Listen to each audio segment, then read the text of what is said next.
محمد وآله وصحبه ومن والاه وأشهد أن لا إله إلا الله وحده لا شريك له وأشهد أن محمدا عبده ورسوله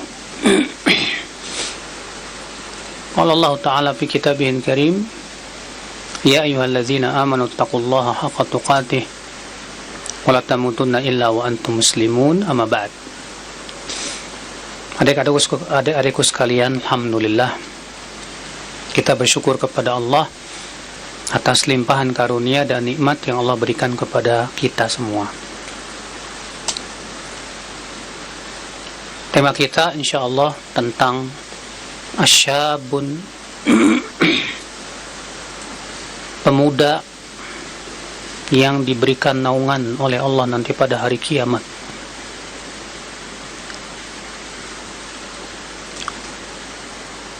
Rasulullah SAW sabda, sab'atun yudhilluhumullahu yawma la dhilla illa dhilluh. Ada 7 orang yang akan Allah berikan naungan, di mana di hari itu tidak ada naungan kecuali naungan Allah. Siapa di antaranya? Di antara 7 orang yang diberikan oleh Allah nanti pada hari kiamat naungan, wasyabun nasya'a fi ibadatillah, pemuda yang tumbuh di atas ibadah kepada Allah. Pemuda yang tumbuh di atas ibadah kepada Allah Subhanahu wa taala. Kenapa pemuda? Karena orang tua, kalau orang tua itu rata-rata udah sadar kalau dirinya mau mati. Ya. Orang tua itu semangat kepemudaannya udah lemah. Makanya banyak orang tua yang kemudian mereka taubat, sadar ibadah kepada Allah Subhanahu wa taala. Tapi kalau ada orang tua 60 tahun masih aja ya berbuat maksiat, wah ini bahaya. Kenapa? Karena Rasulullah SAW sabda, innallaha a'dara lil abdi idza balagha 60 sana. Allah Subhanahu wa taala tidak lagi menerima uzur kepada seorang hamba yang dipanjangkan umurnya sampai 60 tahun. Artinya kalau sudah 60 tahun masih belum taubat juga, aduh, mengerikan. Ya. Maka Rasulullah SAW memuji para pemuda yang mereka itu Masya Allah tumbuh di atas ibadah kepada Allah Subhanahu wa ta'ala. Karena kebanyakan pemuda itu senangnya apa coba? Main, ya, mejeng. Kebanyakan pemuda itu begitu, ya, bobogohan. Tahu nggak bobogohan? Pada paham bahasa Sunda nggak di sini? Paham tuh? Siapa yang nggak paham bahasa Sunda sini? Mana orang Sunda sih ya?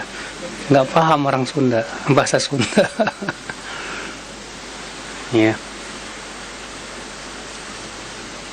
Makanya para pemuda kita lihat senangnya menghambur-hamburkan waktu, gak ada manfaatnya.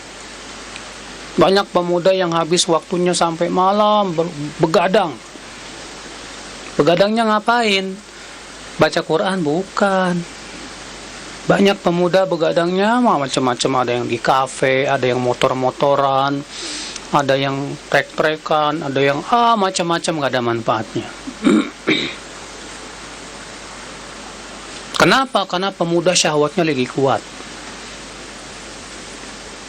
Pemuda itu semangatnya lagi wah. Ya, anak muda itu lagi keakuannya itu lagi wah.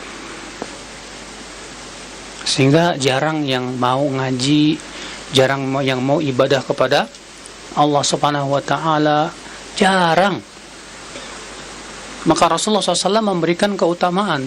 Rupanya orang-orang yang nanti pada hari kiamat diberikan oleh Allah naungan. Karena di hari kiamat itu kan matahari didekatkan berapa? 1 mil. Bayangkan, ini sekarang matahari aja jauhnya minta ampun. Tapi kalau lagi terik banget, aduh panasnya minta ampun. Gimana nanti di hari kiamat di padang mahsyar? Ya matahari didekatkan 1 mil. Maka saat itu kita pasti mencari apa? Tempat berteduh, enak. Ternyata tidak ada tempat berteduh di hari kiamat kecuali arasy Allah. Ternyata yang diberikan oleh Allah naungan nanti untuk berteduh, di antaranya pemuda-pemuda yang tumbuh dalam rangka ibadah kepada Allah. Merekalah pemuda yang akan Allah naungi di bawah arasy-Nya. Masya Allah. Ada yang pernah baca surat Al-Kahfi? Baca doang. Ada namanya Ashabul Kahfi. Apa itu? Siapa itu Ashabul Kahfi? Berapa orang? 9. 3 orang. Berapa? 7. Benar. 7, 8-nya sama anjing. Tapi jangan nanya ya anjing apa Ustaz. Anjing bulldog apa helder apa. Ya, saya juga nggak tahu. Al-Quran juga tidak memberitahu. 7 pemuda. Allah kisahkan 7 pemuda di zaman bahula, di bawah penguasa tirani yang menyembah berhala, dan mereka membunuhi dan memaksakan rakyatnya untuk menyembah berhala. Tapi ada 7 pemuda, mereka tetap istiqomah di atas ibadah kepada Allah. Akhirnya 7 pemuda ini pergilah ke gua untuk menyelamatkan diri. Ternyata apa yang terjadi? Allah berikan kepada mereka keistimewaan. Mereka dijadikan oleh Allah tidur berapa tahun? Ada yang tahu? 350 kebanyakan. Ada yang tahu? Berapa tahun? Ayo, ada yang bawa mushaf nggak? Ada yang bawa mushaf nggak? Buka tuh surat Al-Kahfi, sok baca.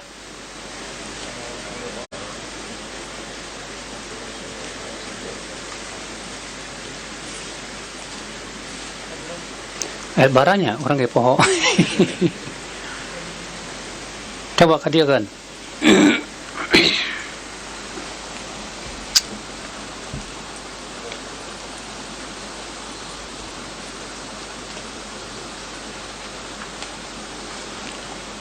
Ayat 25, tah. Bisa baca? Sok, baca.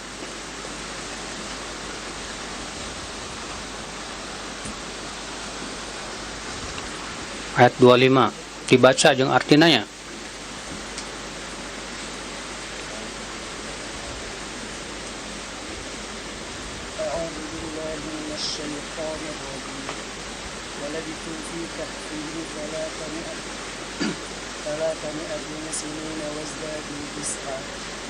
Bagus, artinya? Dan mereka tinggal dalam gua selama 300 tahun dan ditambah 9 tahun. Nah, jadi berapa tahun? 309 tahun. Bayangkan, 309 tahun tidur di gua. Ya.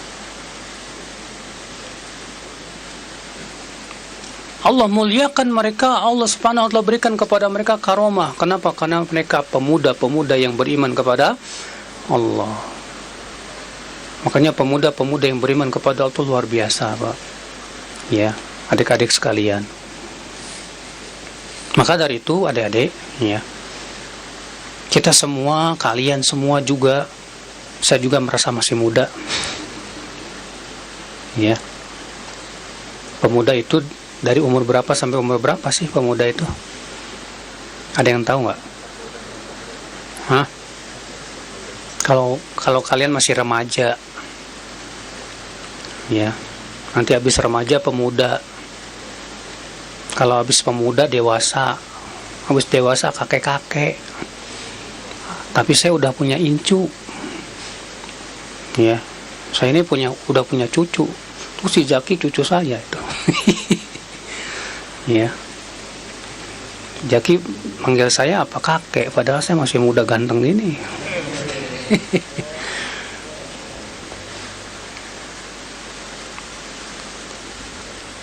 Jadi ya, bagaimana kita menjadi seorang pemuda yang beribadah kepada Allah Subhanahu wa ta'ala, yang supaya bisa mendapatkan naungan nanti pada hari kiamat. Ya, tentu yang pertama, saudaraku, adik-adikku sekalian, jadilah pemuda yang ya selalu mentauhidkan Allah, menjauhkan kesyirikan. Jadilah pemuda yang paham betul siapa Tuhannya. Siapa Tuhan kita? Allah. Siapa Allah? Dialah yang menciptakan langit dan bumi. Maka berarti Allah satu-satunya zat yang berhak diibadahi. Maka dari itu 7 pemuda Ashabul Kahfi itu, mereka dengan lantang mereka menyatakan bahwasanya Allah lah pencipta langit dan bumi. Ya, coba dibaca di awal surat Al-Kahfi itu. Setelahnya itu di awal-awal di ayat sekitar berapa ya? 7 kalau nggak salah. Setelahnya, terus, iya.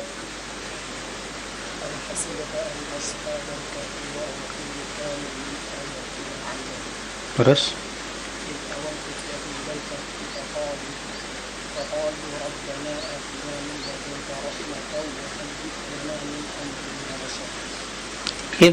awal fityatu ilal kahfi. Ingatlah ketika beberapa pemuda, yaitu 7 pemuda, mereka berlindung di sebuah goa. Faqalu, lalu mereka berdoa, Rabbana, wahai Rabb kami. Berarti itu mereka menunjukkan, mereka mentauhidkan Allah, tidak? Karena mereka hanya berdoa kepada Allah Subhanahu wa ta'ala, bukan meminta kepada jimat biar enggak mempan dibacok misalnya, atau belajar ilmu-ilmu kanuragan bisa mukul dari jauh misalnya. Kenapa? Karena mereka berlindung di goa, karena takut kejaran dari apa? Penguasa-penguasa yang zolim pada waktu itu, yang menyembah berhala. Maka mereka berkata, Rabbana atina apa? Min ladunka rahmah. Wahai Rabb kami, berikan kepada kami rahmat dari sisi Engkau. Terus apa? Wahai lana min amrina rasyada. Lanjutkan ayatnya.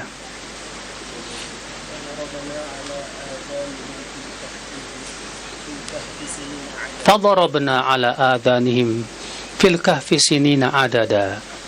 Maka Allah jadikan mereka tidur dalam gua, ya, beberapa tahun lamanya, itu 309 tahun. Lanjutkan.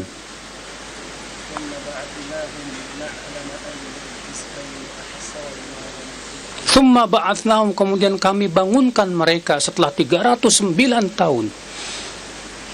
Ya, lina'lama, agar kami mengetahui siapa yang paling bisa menghitungnya. Terus, nahnu naqussu 'alaika naba'ahum bil haqq, kami ceritakan kepada kalian tentang berita mereka dengan cerita yang benar, bukan dongeng. Kalau dongeng mah ngabobodo budak cengeng.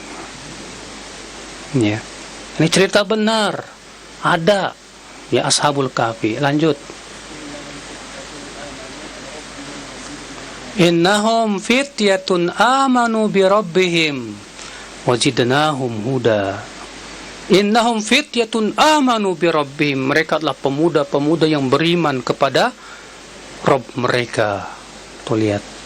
Mereka beriman kepada Allah, mentauhidkan Allah. Mereka tidak mau mempersekutukan Allah, tidak mau mengikuti ajakan penguasa pada waktu itu menyembah selain Allah Subhanahu wa ta'ala. Tidak.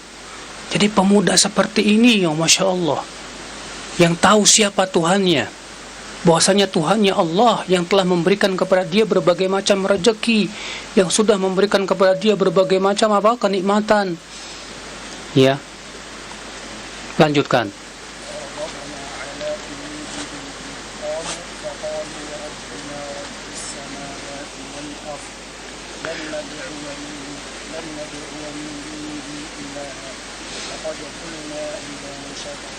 Warabatna ala qulubihim, dan kami kokohkan hati mereka, para pemuda itu.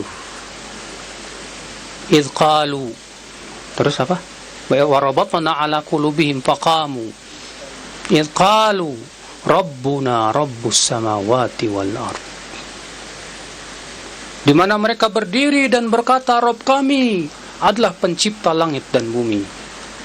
Rabbus samawati wal ard lan nad'uwa min dunihi, kami tidak akan pernah menyeru selain Allah Subhanahu wa ta'ala. Laqad qulna idzan syatata, kalau kami menyeru selain Allah, kalau begitu kami sudah melakukan perbuatan yang besar, yang menyesatkan. Subhanallah. Jadi pemuda ini benar-benar pemuda yang kenal siapa Tuhannya. Bahwa Tuhannya siapa?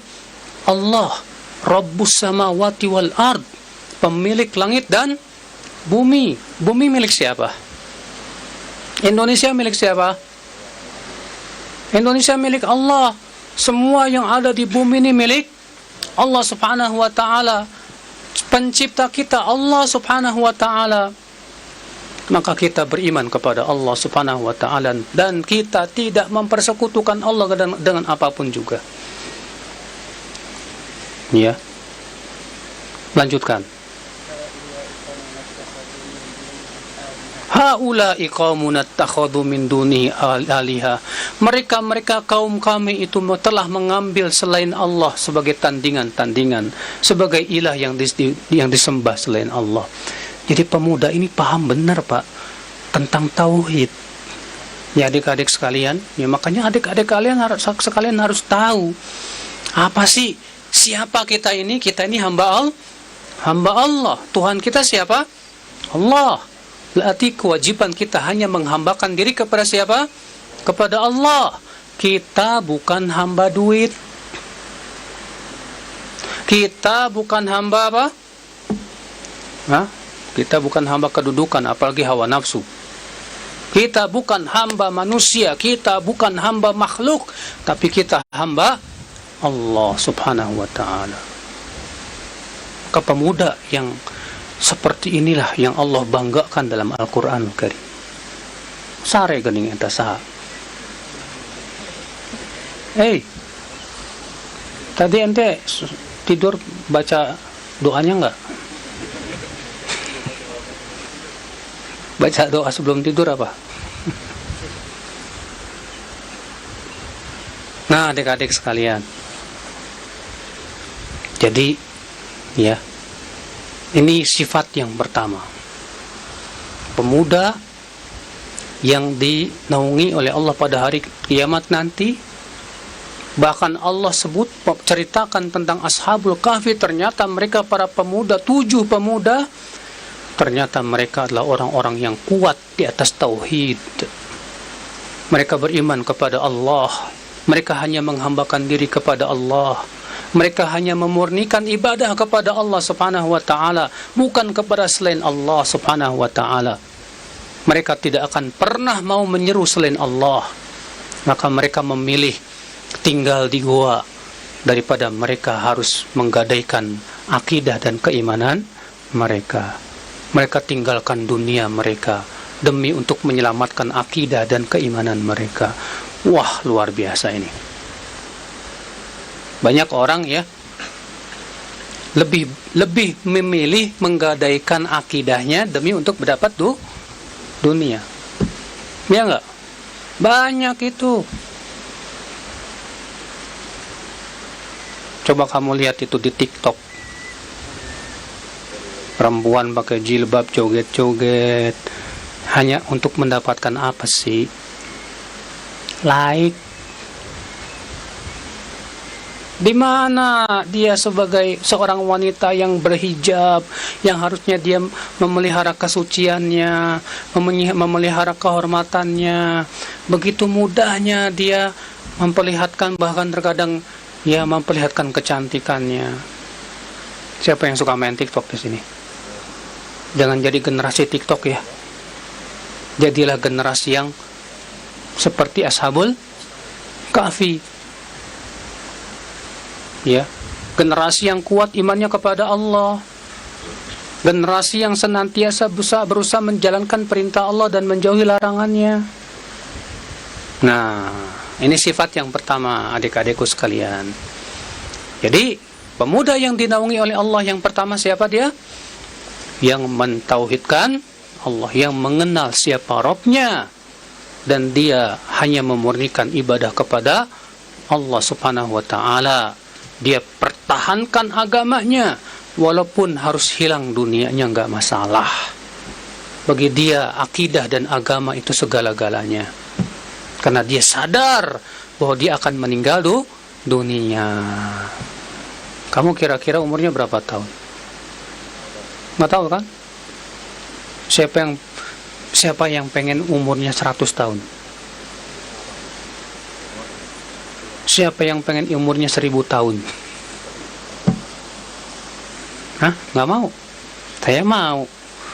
Umurnya panjang tapi banyak ibadah. Ya kan?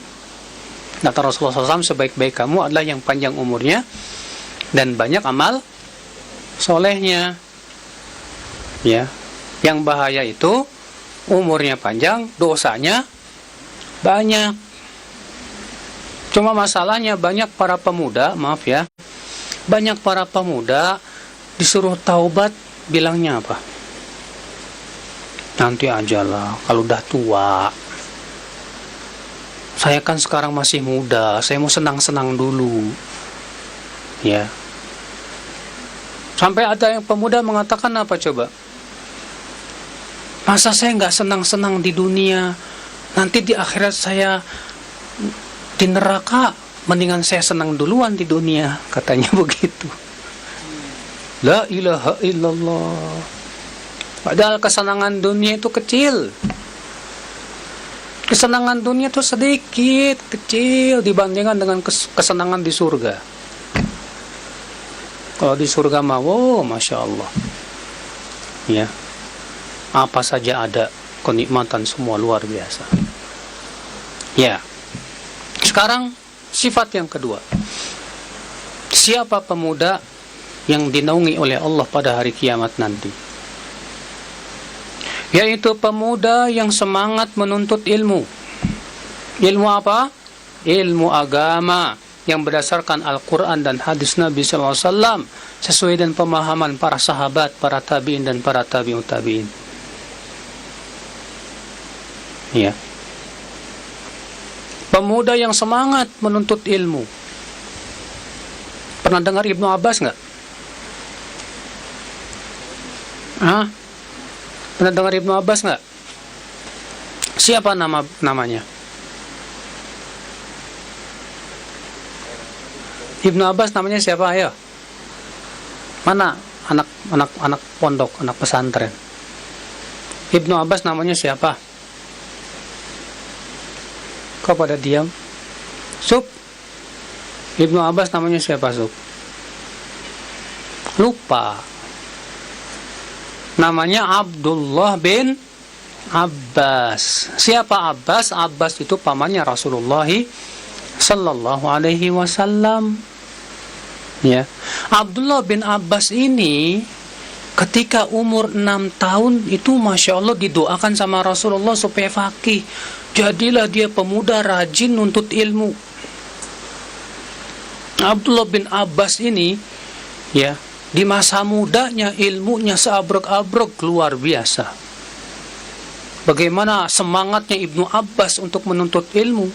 Sampai-sampai ketika dia mendengar ada seorang sahabat Nabi SAW punya hadis yang tidak dimiliki sahabat lain, datanglah ia pergilah ia ke rumah sahabat tersebut.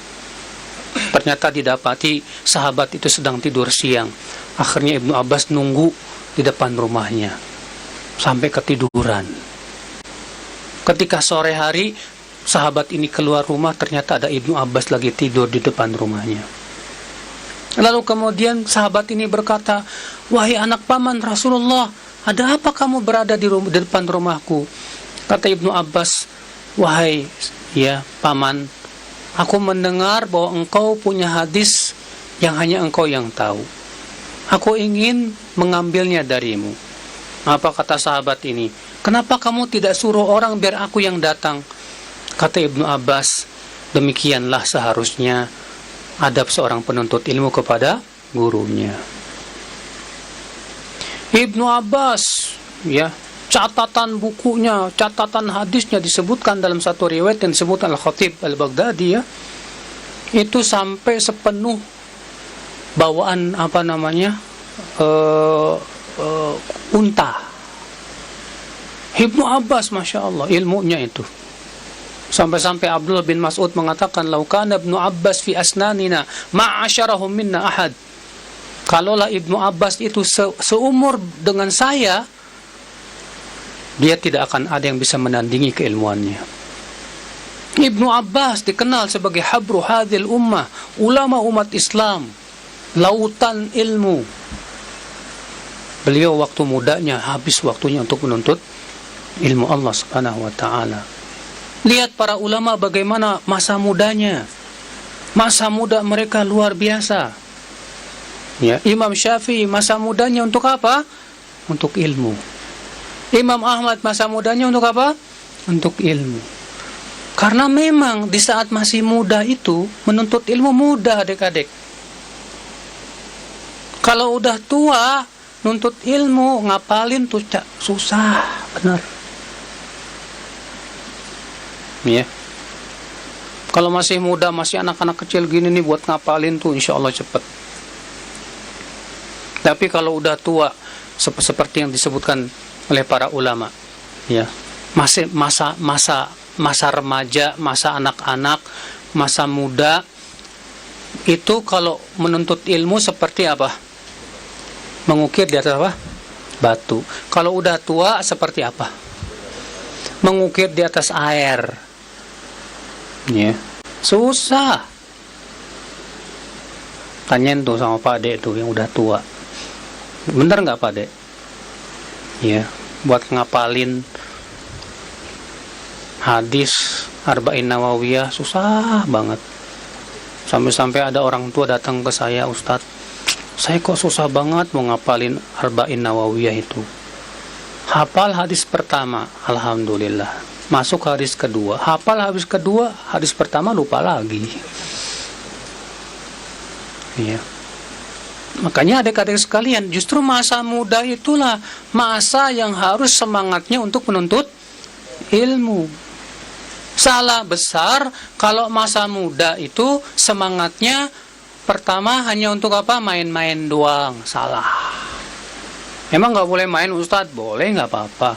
Tapi kan ada waktunya. Kalian tuh harus bisa menjaga waktu dong. Ada waktu buat main, ada waktu untuk buat menuntut ilmu, ada waktu buat murojaah Al-Quran, ada waktu untuk ngapalin Al-Quran, ada waktu untuk apa? Untuk keluarga kalian sama bapak, sama ibu, dan yang lainnya. Nah, adik-adik sekalian, kalian harus menjadi seorang remaja yang cinta ilmu. Bukan cinta awewe cinta ilmu. Tapi masalahnya adik-adik sayang sekali di zaman sekarang orang yang benar-benar cinta ilmu itu, anak-anak muda itu susah. Apalagi kalau sudah megang HP. Kalau adik-adik udah megang HP, habis tuh waktunya buat HP-an tuh, bener.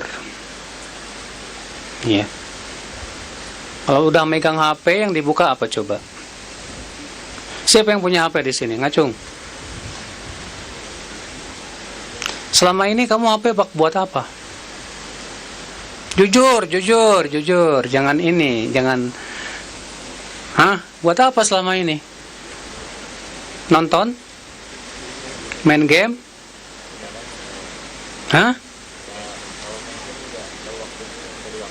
Waktunya berapa jam?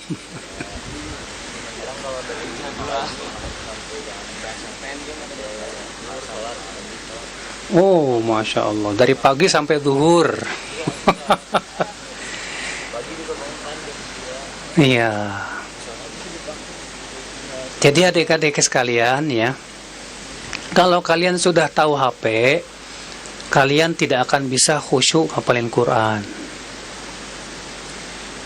Ketika kalian sedang baca Quran, ngapalin Quran, ya, sementara pikiran kalian adanya di HP, susah. Makanya anak-anak yang sudah kenal HP lebih susah ngapalin Quran daripada anak-anak yang belum kenal HP. Ya, makanya kalau di antara kalian ada yang nggak dikasih HP sama orang tuanya, terima kasih sama orang tua. Pak, Ma, makasih ya nggak dikasih HP. Saya bisa fokus untuk menuntut ilmu buat ngapalin Quran. Tapi kalau kamu dikasih HP sama orang tua, musibah buat kamu. Terkadang orang tuanya juga sibuk sama HP. Karena sibuk sama HP, gimana caranya supaya anaknya juga nggak ganggu mereka? Akhirnya dikasih HP juga. Ya, akhirnya si anak juga lalai game. Wah, apa game perang-perangan tuh. Wah, habis waktunya tuh. Ya. Tuh lihat Imam Bukhari umur 14 tahun sudah hafal 70.000 hadis. Anak-anak di zaman dahulu tuh hebat-hebat. Nggak kayak di zaman sekarang, anak-anak sekarang mah. Ya. Semangatnya kepada main game. Amat anak-anak di zaman dahulu, lihat tuh Imam Syafi'i rahimahullah umur 6 tahun sudah hafal Al-Quranul Karim. Imam Nawawi rahimahullah, bagaimana para ulama terdahulu? Karena memang orang tuanya Masya Allah. Ya, adik-adik sekalian, jadi pemuda yang betul-betul nanti pada hari kiamat dinaungi oleh Allah, yaitu yang kedua sifatnya apa? Pemuda, remaja, anak muda yang semangat menuntut ilmu. Siapa yang sudah hafal juz amma? Ada? Siapa yang hafal juz amma? Gak usah malu-malu. Juz amma siapa yang sudah hafal? Alhamdulillah banyak. Siapa yang hafal juz 29?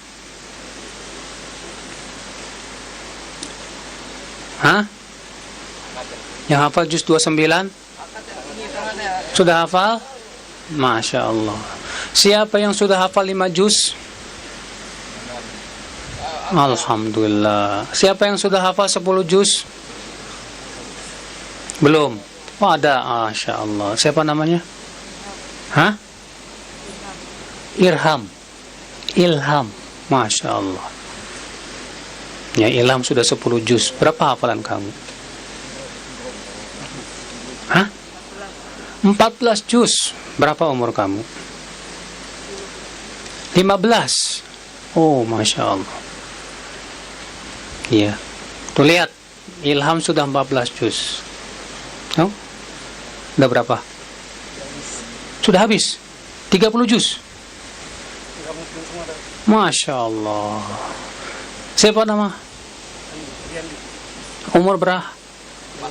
20 udah 30 juz. Masya Allah. Alhamdulillah. Tinggal mutkinin aja. Iya. Yusuf? 10 juz. 30 juz. 10 juz. tambah terus. Nah, adik-adik sekalian, Masya Allah ya, kalian harus begitu ya. Semangat kalian menuntut ilmu itu tidak boleh putus.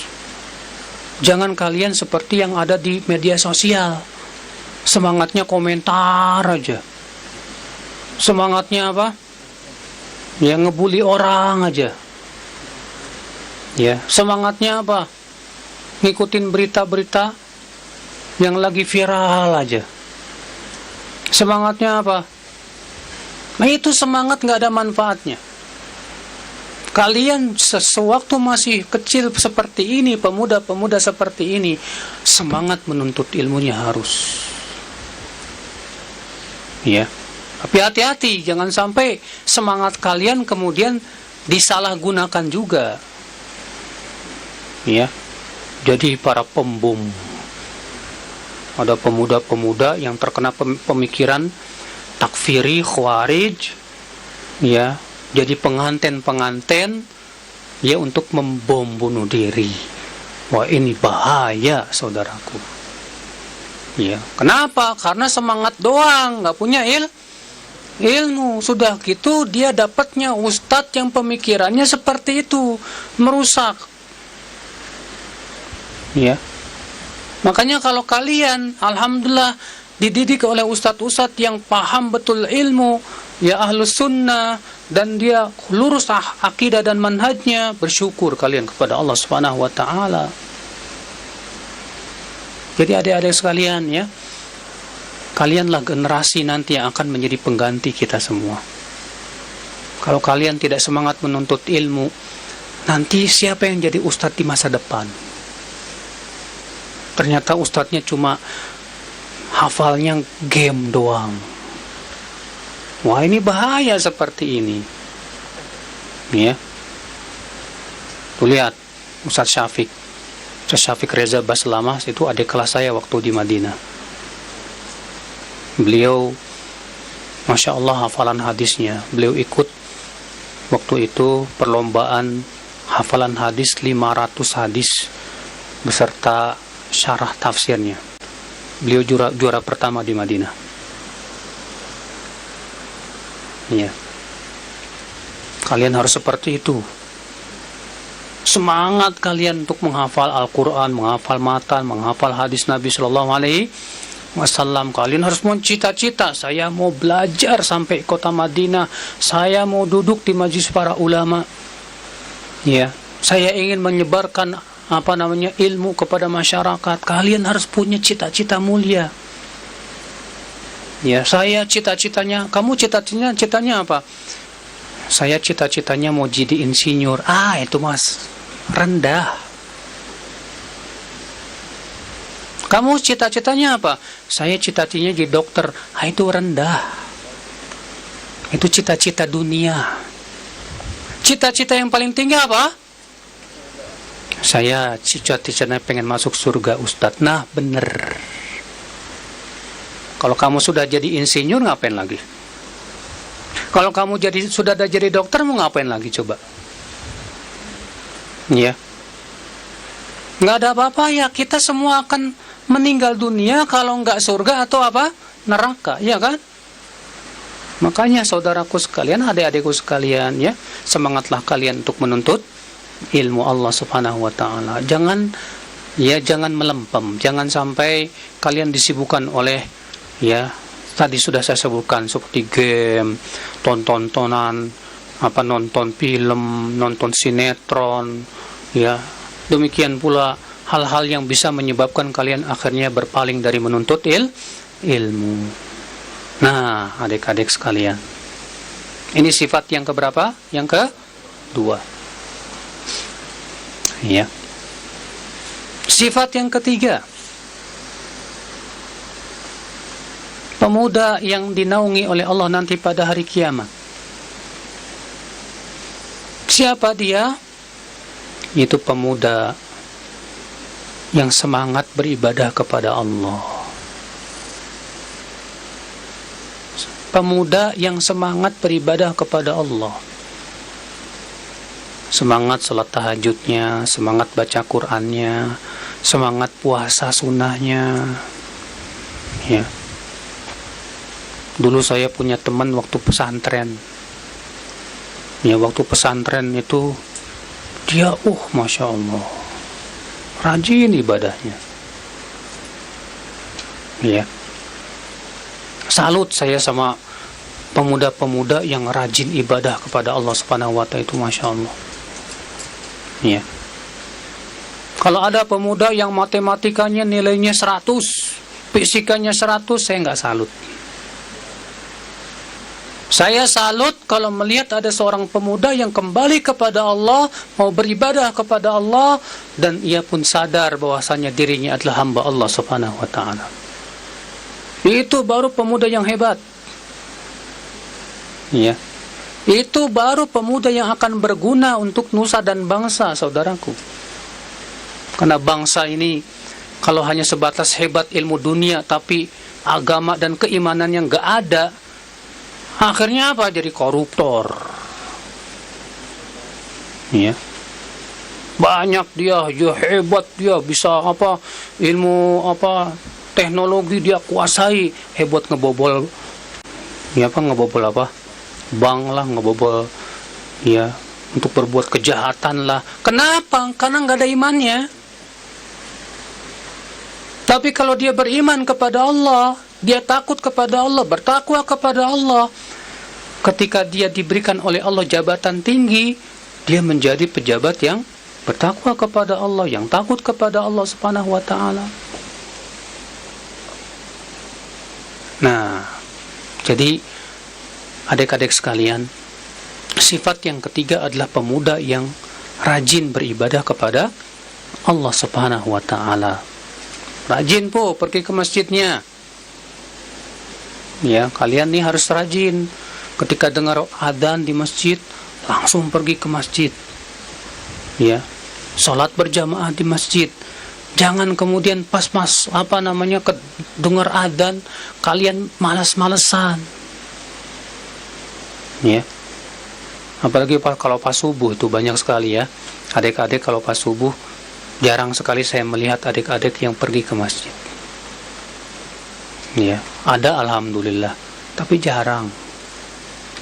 Kenapa? Karena biasanya anak muda itu senang begadang. Ya enggak?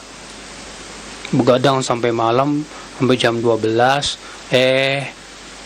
pas mau sholat subuh berat. Padahal sholat subuh itu sholat yang paling utama, sholat berjamaah yang paling utama itu sholat subuh. Nah, adik-adik sekalian, jadi inilah adik-adik sekalian ya. Sekali lagi, seorang pemuda, jadilah pemuda yang bertakwa kepada Allah.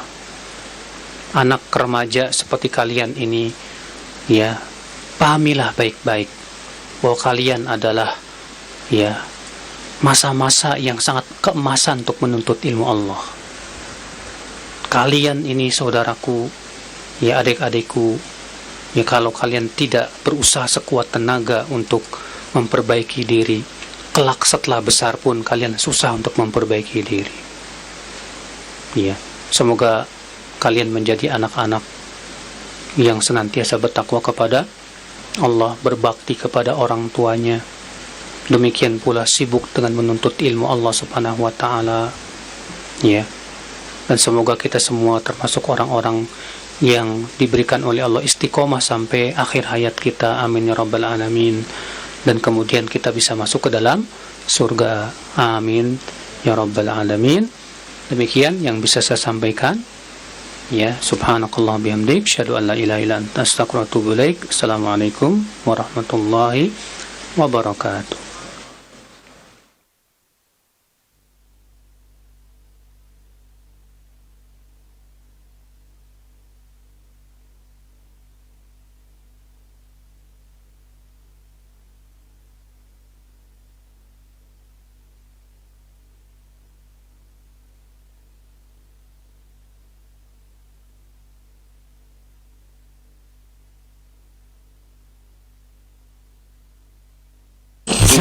Radio Roja Bogor 100.1 FM dan Radio Roja Bandung 104.3 FM. Radio